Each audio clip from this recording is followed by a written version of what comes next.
Hello there, interwebs. I am the Bechtloff, and this is, of course, my podcast. I haven't done a full podcast in a little while. Last week I had a nasty flu, and the weekend before that I was actually in Vegas with Arini and Matt Forney and Aaron Clary and a couple others, which is probably where I caught the flu, because I know a bunch of them had been fighting with some sort of bug too the week afterwards. So no podcast for a couple weeks, but here I am back again. And I guess the first place to talk about would be the Vegas trip. Like I said, went out there with Davis Arini, Matt Forney, Aaron Clare, a couple other guys out there. And good times. I never been to Vegas before. Never actually had been off the East Coast before. It's funny, Vegas is both awesome and terrible at the same time. Pardon me if my voice is still raspy, like I said, still getting over it. The first thing, somebody who gets migraines once in a while like me is probably doesn't belong in Vegas, because it's a constant sensory fucking overload, especially at night. Just loud and borderline obnoxious at times. But at the same time, it's a lot of fun. Tons of shit to do and all. Friday, the first thing I actually checked out was I was walking around a bit while Matt and I were waiting for Davis to get there, because the room was in his name. So I just had Matt watch my bag for a while I walked around. And of course, being the nerd I am, the first places I check out are a local comic book store and a vintage toy store. Both of which were nice, but nothing real special. Anyways, that night, Davis and Matt and I ended up going to a strip club, which was my idea. And I'm not a huge strip club guy. I can probably count on one hand the amount of times I've ever been in one.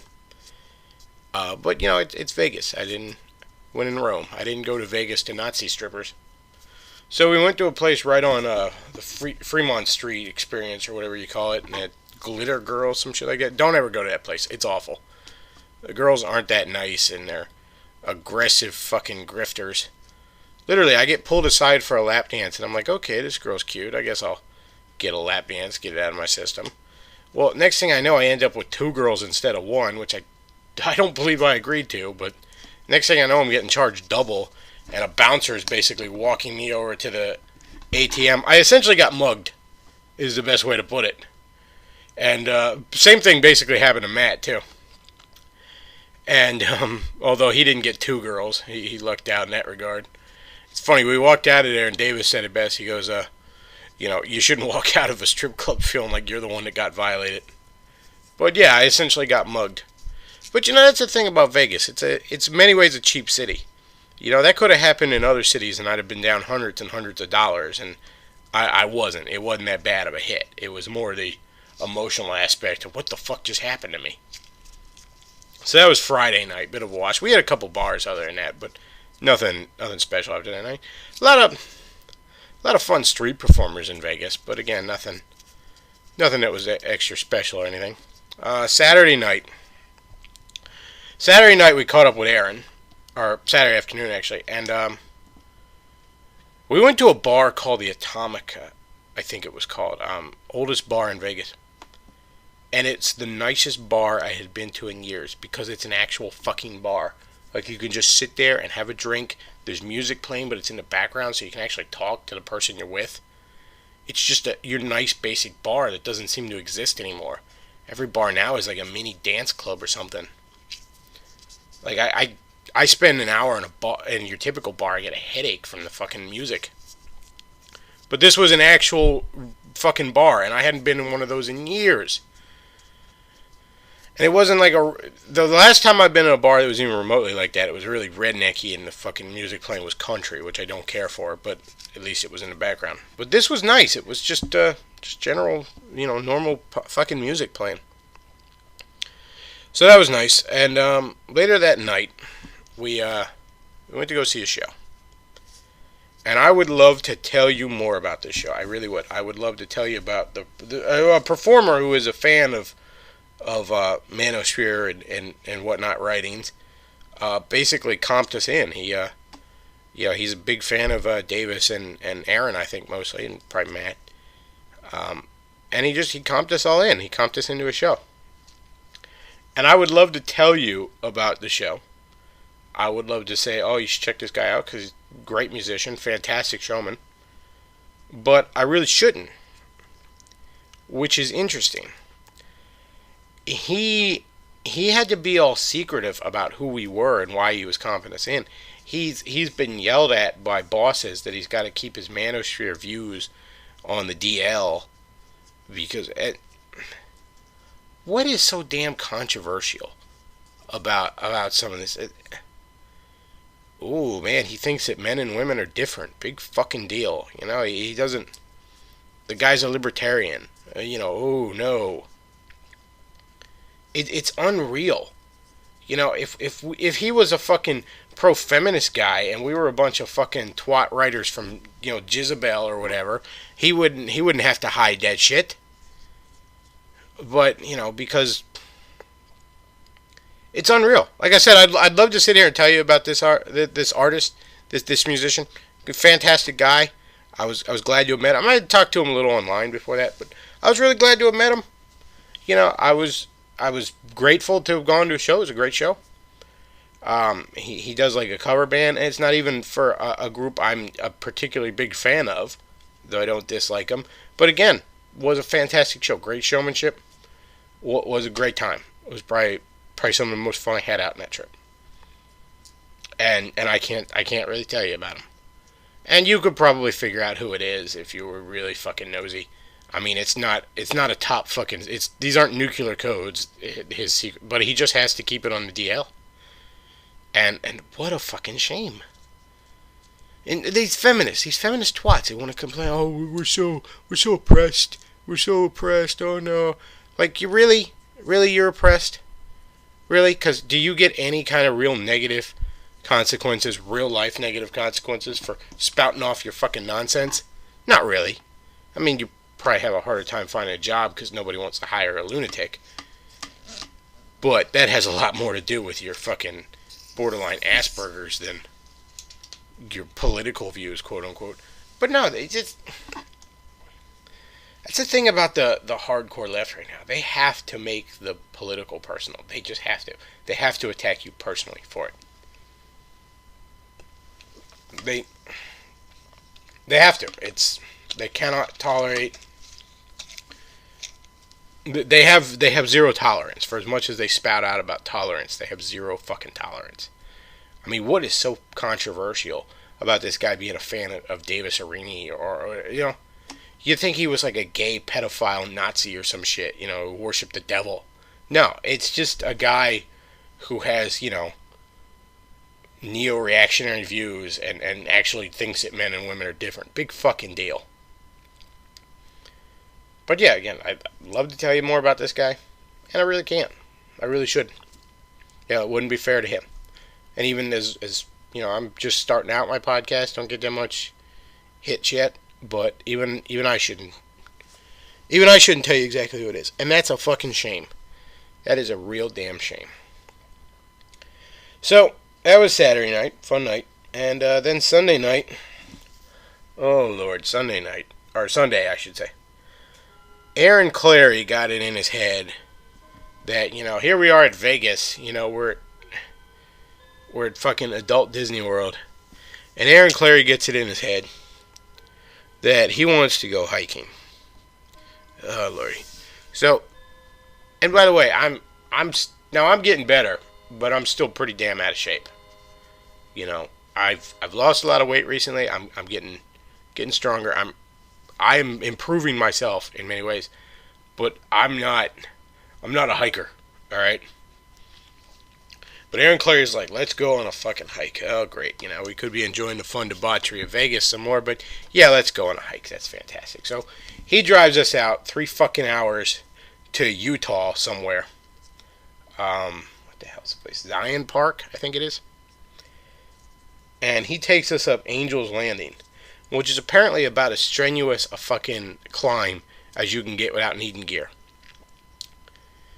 So it starts off with this zigzagging path walking up the mountain, which I thought was the worst fucking part. I was fucking whomped by the end of that. And then you're climbing up this mountain. There's like chains and like poles with chains on them to help you climb up this damn thing. And I was fucking whomped by the end of that day. Holy crap. I'm sitting here like Aaron Clary tried to kill me. Yeah, he found out if the fucking nerd was coming with him, so let's take him on a damn hike. And I was very glad when I was at the top of that mountain, even though I had the daunting task of going back down it. But it was amazing. It was an amazing view. If it was an amazing accomplishment, I mean, I've never fucking been hiking before in years. Like, and the times I have been in the woods, not up a goddamn mountain. And that's the thing I love about hanging out with these guys, about knowing these guys. They challenge you. You know, I would have never fucking decided let's walk up a damn mountain. But there I was, at the top of Angel's Peak, or Angel's Landing, or whatever it's called. And it was fantastic. And Arini said it best in an article he wrote. The people out there were great. I mean, there's no single mom crackheads climbing a mountain. You know, there's no woman studies fucking feminists climbing a mountain.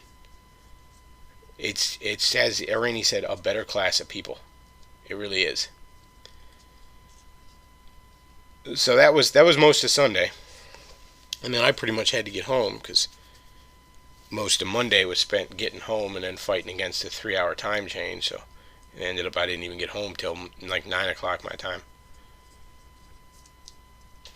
But you know, that self-improvement and all that you see among these quote-unquote manosphere guys, I almost hate using that term. But these guys, you don't... Where's the equivalent? Where's the social justice warrior feminist equivalent of that? Where's their climbing a mountain? Where's their articles on how to get in better shape? Where are there articles on how to better yourself? You know? Where are the Anita Sarkeesians and the fucking Lindsay Ellises and all?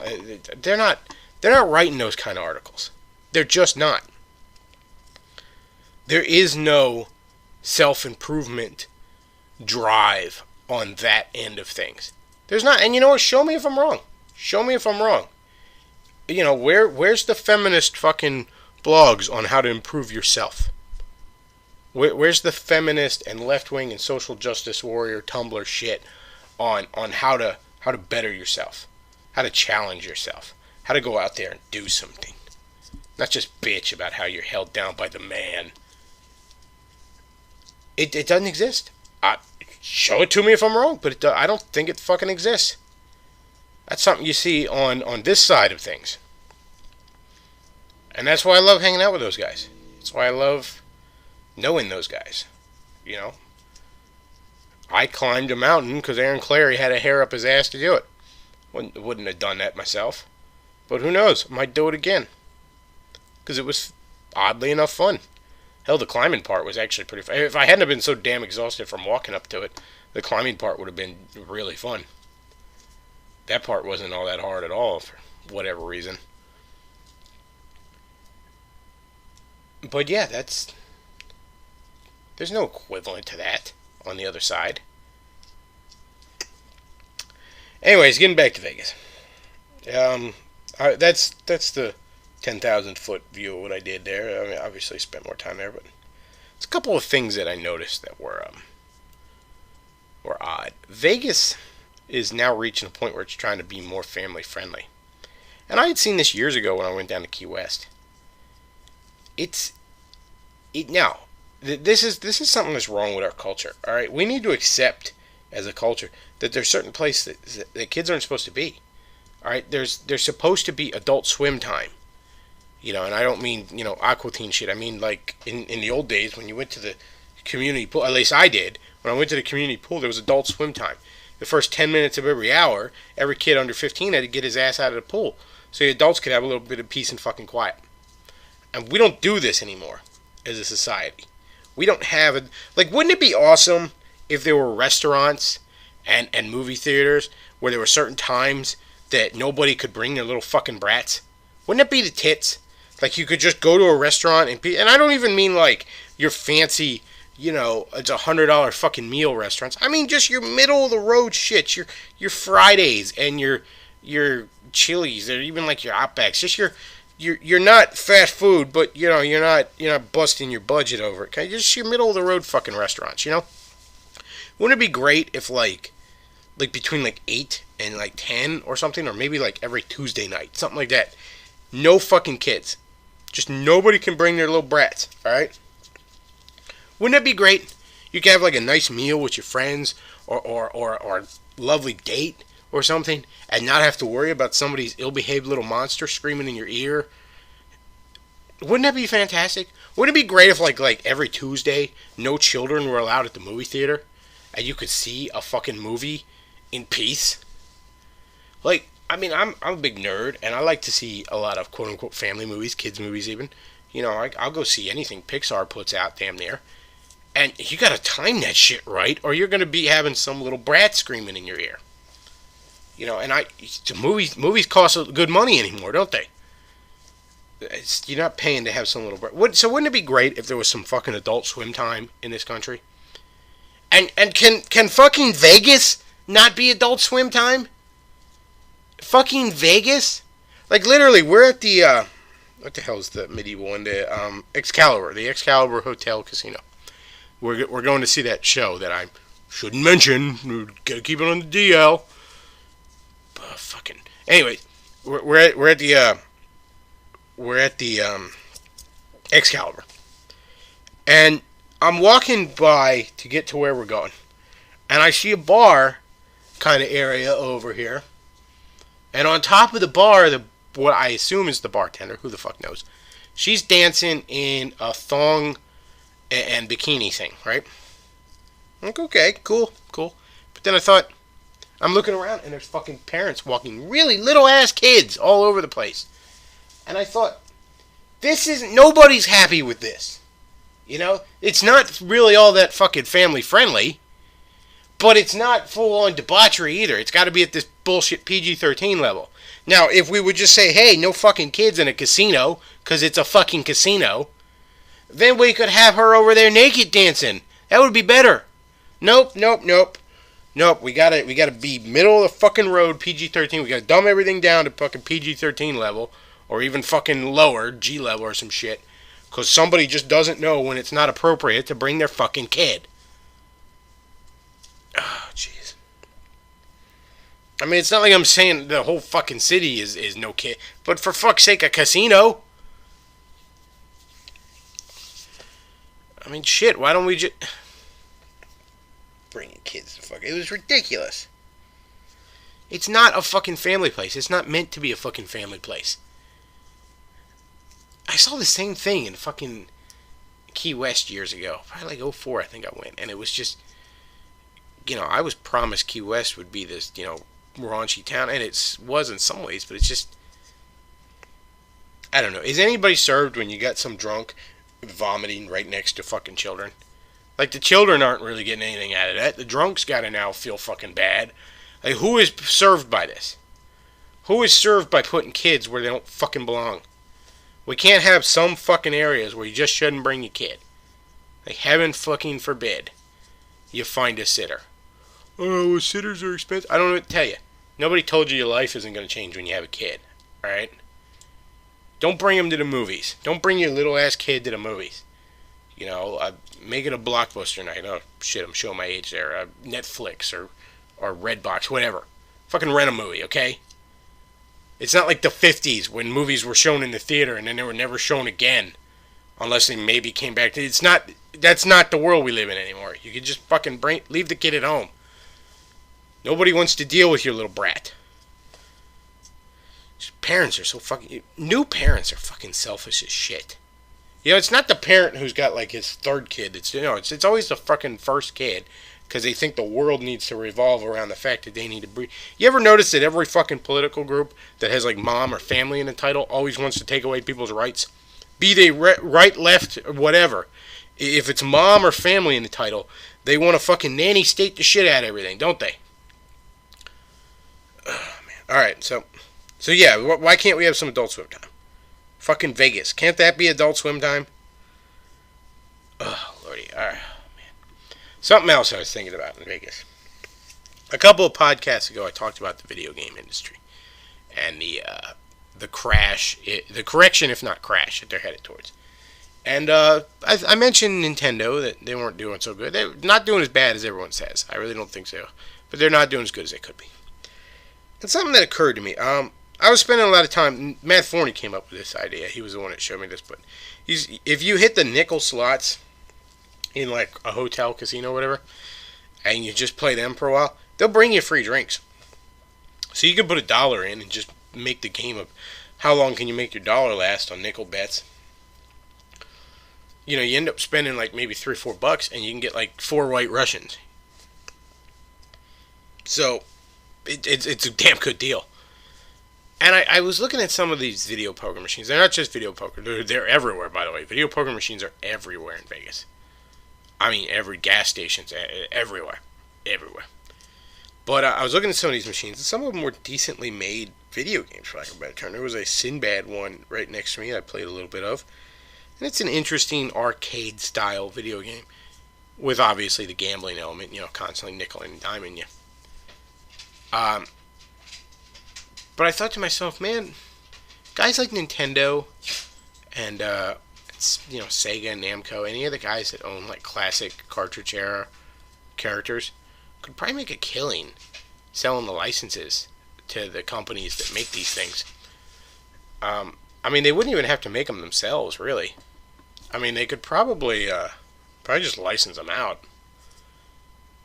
But yeah, that seems like a way somebody like Nintendo could make a lot of money. I wonder, though, if maybe there's an element of, like, I don't know, like, a little bit of moral faggotry going on there. Where, oh, gambling is illegal, and you know, a Mario video gambling machine would encourage little kids to gamble.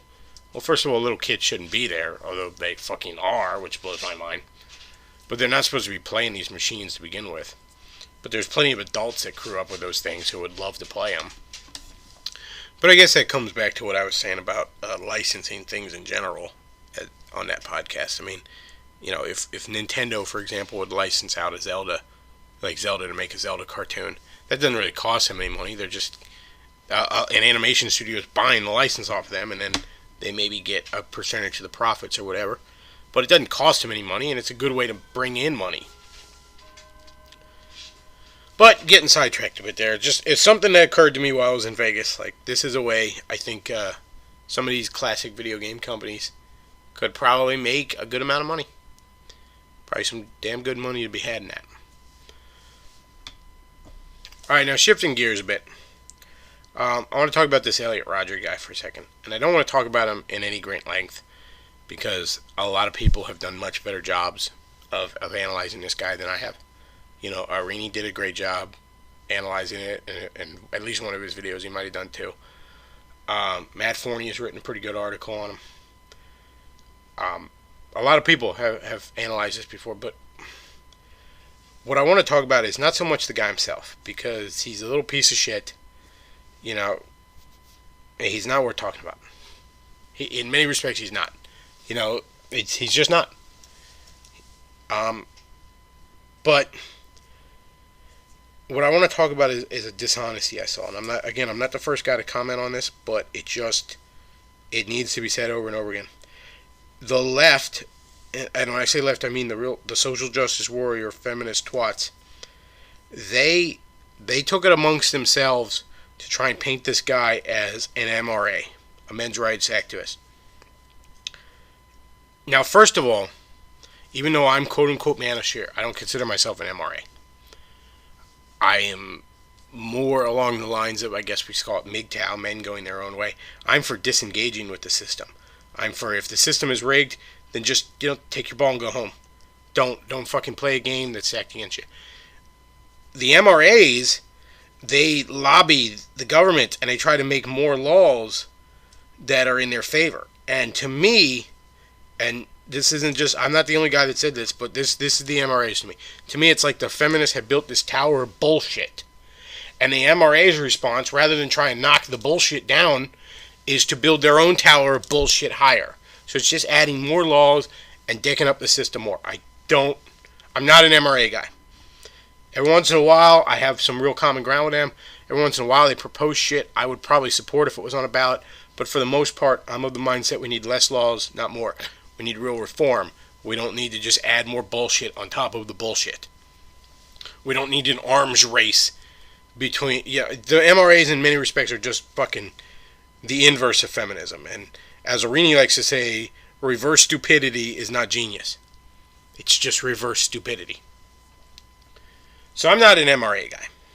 And most of the real manosphere guys, or the neo-reactionary, whatever you fuck you want to call it, most of them are not the real MRA guys either. But, let's be fair, I don't expect left-wing people to understand the distinction. I don't expect them to understand the difference between an MRA guy and a MGTOW guy. Because first of all, they're not in the middle of it. They're an outsider looking in. And second of all, I mean, they're not, your average feminist isn't that fucking bright to begin with. So I don't expect them to understand that distinction. But when they painted this guy as an MRA guy, he was the exact fucking opposite. He was on sites like PUA Hate and other like an anti-pickup artist and MRA fucking sites. He was against these people. He was mad that they were getting laid and he wasn't in his fucking mind. He was the exact opposite. You know, why? Because he said fucking alpha in one of his rants? So he's like, no, that's bullshit. So, when the left tried to paint... Literally, I got in a Twitter argument with some guy over like nothing. I don't even remember what it was. Some fucking feminist, ballless little faggot. And he's like, well, at least I don't sound like that Elliot Rodgers guy. And I'm like, well, I fucking don't. Apparently you haven't... It's just fucking dishonest shit. It's just absolute dishonest shit. So let me be yet another voice in the chorus that said that guy was not an MRA guy. He certainly wasn't MGTOW or manosphere or neo-reactionary or any of that shit. He was actually the fucking opposite. He was far closer to a feminist than any of that. And let's not even go that fucking far. He was just a fucking nutcase, okay? I think it was Bernard, I can't remember the guy's last name. Bernard Chaplin, I think it is. The wandering cauldron of politically incorrect thought. I like the guy a lot. I can't remember how to pronounce his last name off the top of my head. He did a video where he talked about, like, he checked out this kid's YouTube channel after the fucking incident. And all he saw was mostly, like, Pokemon shit that he had subscribed to. Now, I guess you could argue he killed people because of Pokemon. But that's fucking stupid. Okay? Nobody in their right mind would argue that. It's fucking... of course it didn't. He's just a fucking idiot loser who lost his shit. So I'm not even going to sit here and say he's a fucking feminist, even though I could probably make a much better case than the MRA guys. He's just some fucking nutcase. But boy, doesn't it just fucking show how dishonest these feminist twats are. Oh, he was an MRA... No, he wasn't. No, he fucking wasn't. And they are starting to back down on that a bit. Because it's become so fucking obvious. But no, he wasn't. And shame on you. Shame on you fucking leftists who ran with that lie. Fucking shame on you. Fucking shame on you. Alright, switching gears for a bit. I want to talk about the Channel Awesome guys for a minute. And I've had people request that I talk more about my opinions on them. I wanted to steer clear of it for a while because I get fucking accused of being obsessed with Lindsay Ellis. And I fucking hate Lindsay Ellis. I really fucking do. But, you wrote... I wrote like 3 things on my fucking blog about her in the course of like the 2.5 years or something that I've been doing my blog. You know, and I'm obsessed with her. By that logic, I'm really obsessed with Rob Liefeld because I've shit on him like a dozen times. But okay, so I didn't want to really get into it that much, but fuck it. People have asked it, so fine. My thoughts on the Channel Awesome guy. Well, first let me say I was a fan of Channel Awesome for a while. I still occasionally watch some of their stuff. I think Doug Walker's fucking... he's a genius. When it comes to being an entertainer, he really is. he's done some of the funniest things I've ever fucking seen online. He's up there with like Sean Baby and just classic fucking internet comedy, or Maddox even. It's just classic stuff. And so I don't really want to shit on him. I don't. That being said, my impression of Doug Walker right now is that he hates his fucking life right now. He hates being nostalgia critic. I've seen just some bitchiness at his fans in his videos. He's not happy with the fact that he felt like he had to go back to doing nostalgia critic. He doesn't seem like it to me. Again, I don't know the guy personally. It's just my amateur opinion. I think he's mad at his fans. It's funny, Arini pointed this out to me. He did a video recently on the Lorax, the movie The Lorax, the CGI movie. And he talked about a lot of these shitty Dr. Seuss movies.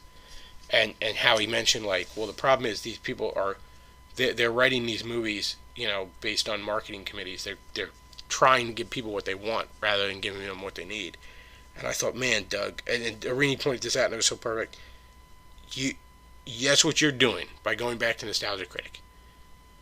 You tried doing demo reel, it failed, and you just, I don't know, maybe you blew your budget wad or something. You can't try something else, but I don't know why. Just try other things. Keep trying to evolve. That's the problem with Channel Awesome. Here's the other problem I got with Channel Awesome, the guys at Channel Awesome. There's 3 levels of reviewing things. As far as I can see. From my perspective, there's 3 levels. Your top level is where you're really artistically dissecting things. Okay, where you're genuinely adding something to it. You're making people see something in a whole new light. That's your top level of reviewing. That's your highest form of it. And most people aren't going to be able to do that. Certainly not all the time. You're not. I mean, guys occasionally, there's a lot of guys at Channel Awesome that occasionally get to that level. I don't remember the guy's name, Leon or something. He does a Renegade cut on Channel Awesome, and I haven't seen it in a while, but he's on that level most of the time. Owen Citizen, when he pulls himself out of his fucking liberal ass, when he pulls his head out of his own liberal ass, can get on that level pretty good sometimes. Much as I can't fucking stand her, early Nostalgia Critic was on that, our Nostalgia Chick was on that level occasionally. Spoonie actually did a review one time of, I think, After Earth, that movie with Will Smith and his son. And he hit that level so perfectly, where he just dissected this thing at a meta level, where he said that the movie is about a father pushing his son into something he's neither ready nor able to do. And the movie is also that. Will Smith pushing his son into a starring role he's neither willing nor able to do. So that was brilliant on Spoonie's part. For the most part, though, these guys rarely touch that level. They really do. And most of them, God love them, most of them aren't smart enough for it. I love the guys. Most of the people that are just swimming in Doug Walker's wake are just never going to be able to touch that level.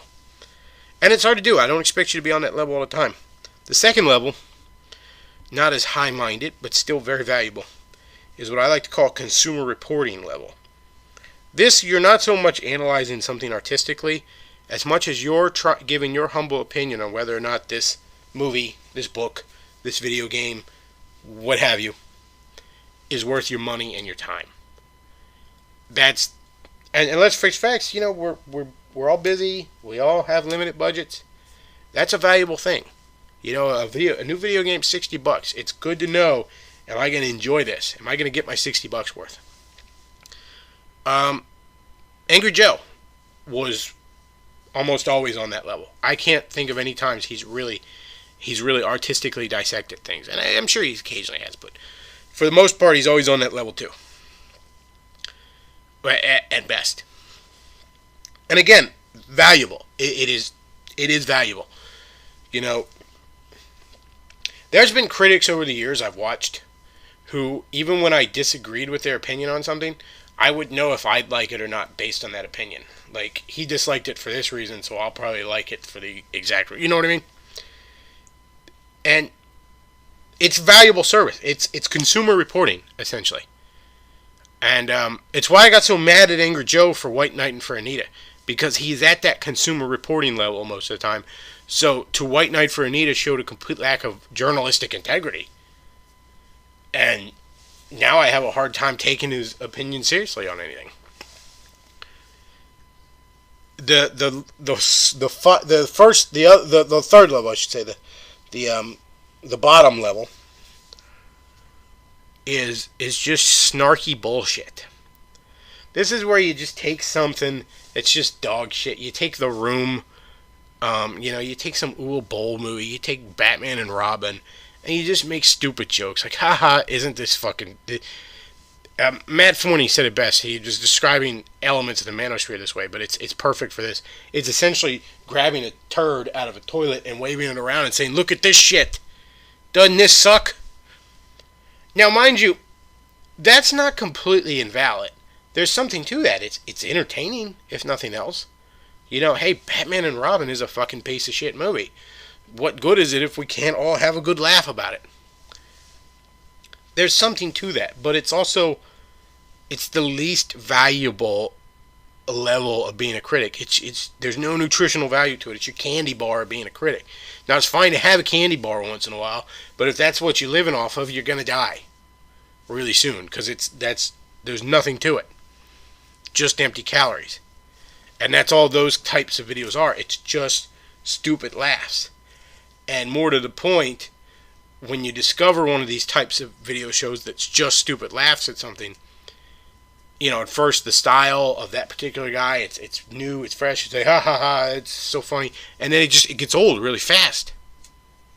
If they're not getting to level 2, or heaven forbid level 1, if they're not getting to those higher levels of being a critic, at least occasionally, you're going to get really bored with them really fast. And that's almost happening to the whole reviewing genre. I mean, I don't watch that much of it anymore, and I imagine a lot of you don't either. I mean,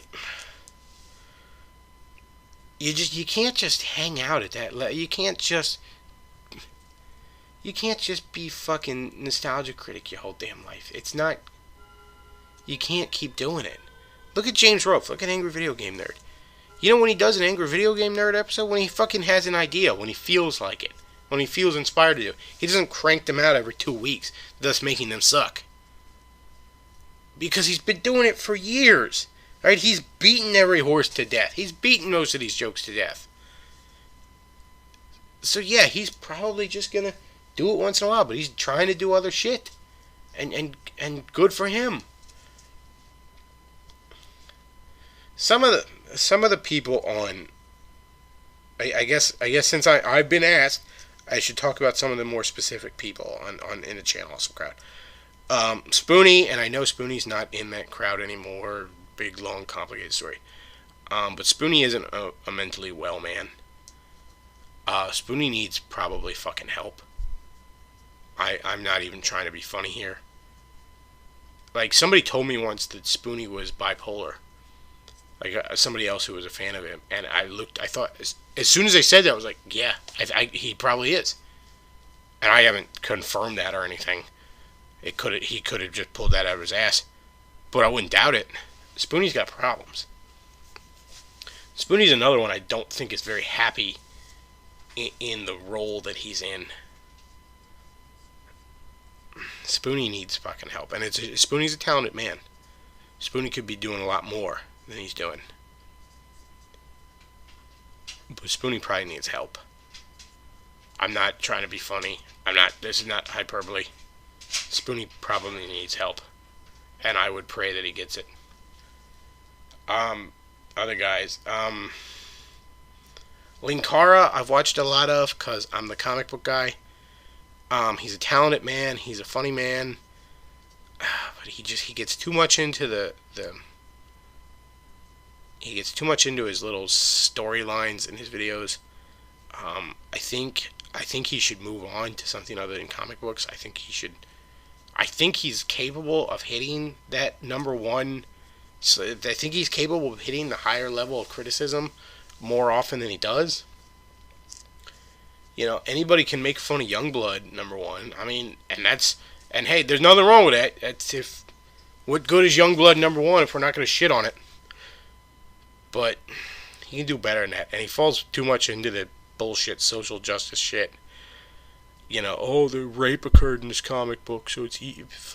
Dude, come on. And for God's sake, Linkari, hit the fucking gym. And yeah, I know I need to lose weight too, but I'm fucking working on it. Alright, buddy, come on, hit the fucking gym. You know, take some fucking testosterone supplements or something. Come on, man. You'd be a pretty damn good looking guy, no homo, if you'd fucking do that. But he's a talented man. I think he can be doing more than he's doing. He's apparently, from all the rumors I've heard, a pain in the ass to work with, so that might hold him back. Lupa, I've watched a lot, and she's funny. She's extremely funny. I like that she seems to try to do new things. I think she was doing like a mini like offshoot review show where she was dressed as that one vampire from a shitty horror movie like Redu or whatever, and those were funny. She's good with voices and shit. Those are really funny. She's easily funnier than Lindsay has ever been. Some of the other people in this, it's so hard. There's a guy, Mike J, who did like Shameful Sequels. He did an infomercial review thing where he'd actually review the product, which is, even when it wasn't funny, was actually decent consumer reporting. Again, these guys can be doing a lot more than they're doing, and some of them really are trying. I think Brad Jones, the Cinema Snob, I think he's pretty funny. I think he's probably one of the funnier guys on that show. And he can be doing a lot more than I think he is. He seems to be branching out. I think he seems to realize that Cinema Snob is going to run its course soon. And then of course there's fucking Lindsay.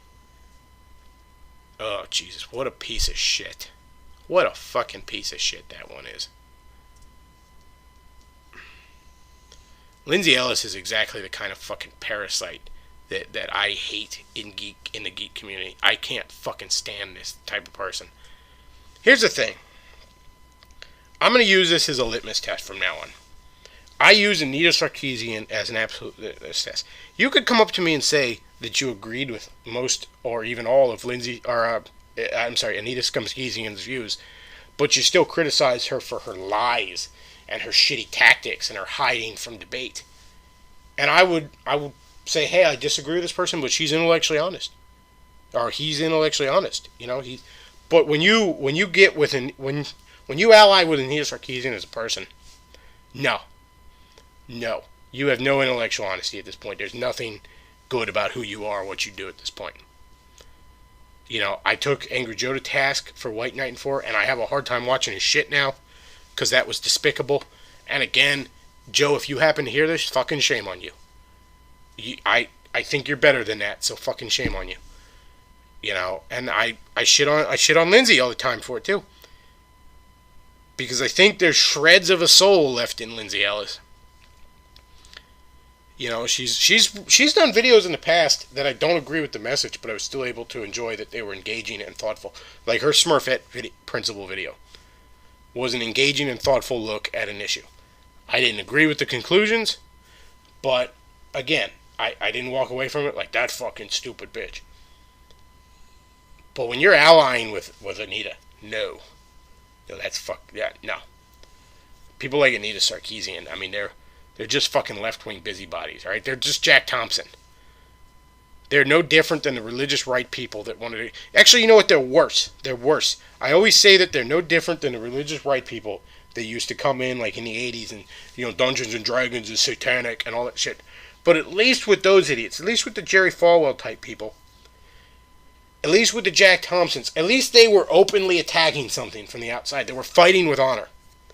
No, the Anita Sarkeesians sneak in like a fucking virus pretending to be one of you and then try to eat shit out from the inside. No.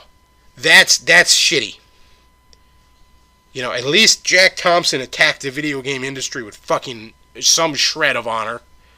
He didn't come in like, I've always been a gamer, but here's why games are evil. No.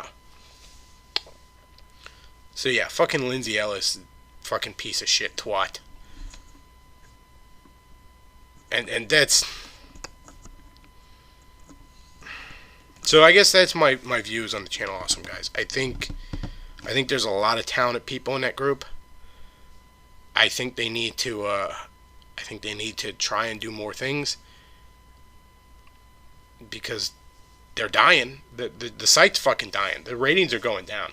Like Linkara had that big hissy fit a while back about people using ad block, and that's not really why you guys are losing money. People have been using ad block forever. You guys are losing money because you're losing viewers.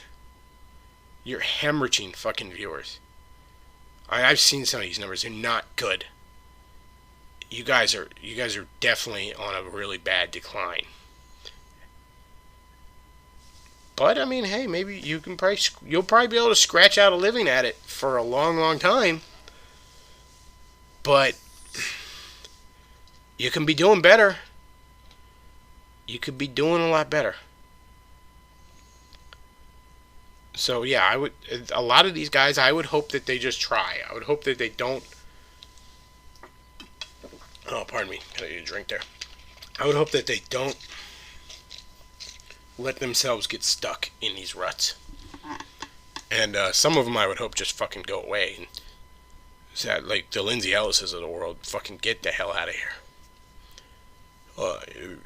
No, I am so fucking sick of these fake fucking nerds coming in trying to push their liberal bullshit agendas. So yeah, yeah. So yeah, that's my views on the Channel Awesome guys. I like a lot of them. I hope a lot of them pull their heads out of their asses and stop the downward spiral. And a couple of them are just shit. You know, Lindsay Ellis is scum. You know, get these fucking... Stop pandering to the social justice crowd. I think some of them pander to it, too. Like, Angry Joe probably just fucking took the side he thought he'd catch the least amount of hateful flack for. I think it's cowardice on some of their parts. Even like Movie Bob, who I know isn't Channel Awesome, but he's allied with a lot of them. Even like that guy, I mean... I don't think Movie Bob's views are nearly as hardcore leftist as he would have us think. I think he's left of center moderate most of the time. I think he just pretended to kiss Anita Sarkeesian's ass and shit because he thought that's where the bread was buttered. These it comes down to what I was saying about nerd culture before. I mean, they're just pandering to these social justice idiots and these fucking femitwats and shit, and it's poison. Those people are a plague. Those people are just... they're viruses. You let them in and they'll destroy. So that's my expanded thoughts on the Channel Awesome crowd. I mean, I don't want to be beating up on them all the time. I mean, I shit on Lindsay more often than not, but it's just because she's constantly such a perfect fucking example of what's wrong with geek culture. But I don't want to shit. A lot of these, even like guys I've crapped on in the past, like Film Brain. I don't hate Film Brain. He just annoys me sometimes with his idiotic social justice shit. You know, Linkara falls in that feminist shit too much. I think Linkara almost falls it in a classic beta orbiter kind of way. It's almost like he's trying to get female approval. Like I said, I want better for nerd culture. I want better for...